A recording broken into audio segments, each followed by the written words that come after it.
जलसाठ्याचे पुनरुज्जीवन करण्यासाठी जनजागृती रथ चोपड्यात। गाळमुक्त धरण व गाळयुक्त शिवार या योजनेद्वारे जलसाठ्याचे पुनरुज्जीवन करण्यासाठी महाराष्ट्र शासनाच्या जलयुक्त शिवार अंतर्गत गाळमुक्त धरण व गाळयुक्त शिवार तसेच नालाखोलीकरण व रुंदीकरण या योजनेद्वारे जिल्हा प्रशासनाच्या माध्यमातून प्रत्येक गाव तालुक्यात पाणी साठवण्यासाठी गाव, तलाव, पाझर तलाव तसेच लहान मोठे तलाव, धरणे या सर्व जलसाठ्यांमधून गाळ काढणे यासाठी शेतकरी व नागरिकांमध्ये जनजागृती करण्यात येत आहे। या महाराष्ट्र सरकारच्या योजनेत भारतीय जैन संघटनेच्या सहभागाने चोपडा तहसील कार्यालयात तालुक्यातील गावात जनजागृती करण्यासाठी जनजागृती रथाचे तहसीलदार भाऊसाहेब थोरात यांनी पूजा करून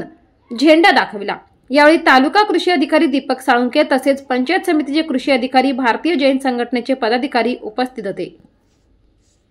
शासनाचं धोरण आहे गाळमुक्त धरण आणि गाळयुक्त शिवार या योजनेअंतर्गत जे काही विविध पाणी साठवण्याचे आपले काही संसाधनं तयार आहेत शासनाच्या वतीने, त्यामध्ये बराचसा गाळ मोठ्या प्रमाणात साचत असतो आणि ते गाळ शेतकऱ्यांना उपयोगी आहे आणि आपली जे जमीन आहेत त्या सुपीक करण्याच्या संदर्भात शासनाचं हे एक चांगलं धोरण तयार झालेलं आहे आणि त्या अनुषंगाने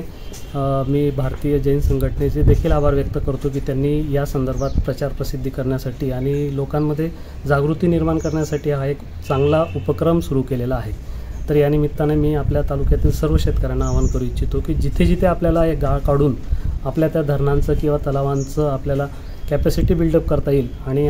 जो काही गाळ आहे तो गाळ आपल्याला जमिनी अधिक सुपीक करण्यासाठी आपल्याला उपयोगात आणता येईल, तिथे शासनाचं सर्व शेतकऱ्यांना सहकार्य राहील असे मी या प्रसंगी सूचित करू इच्छितो।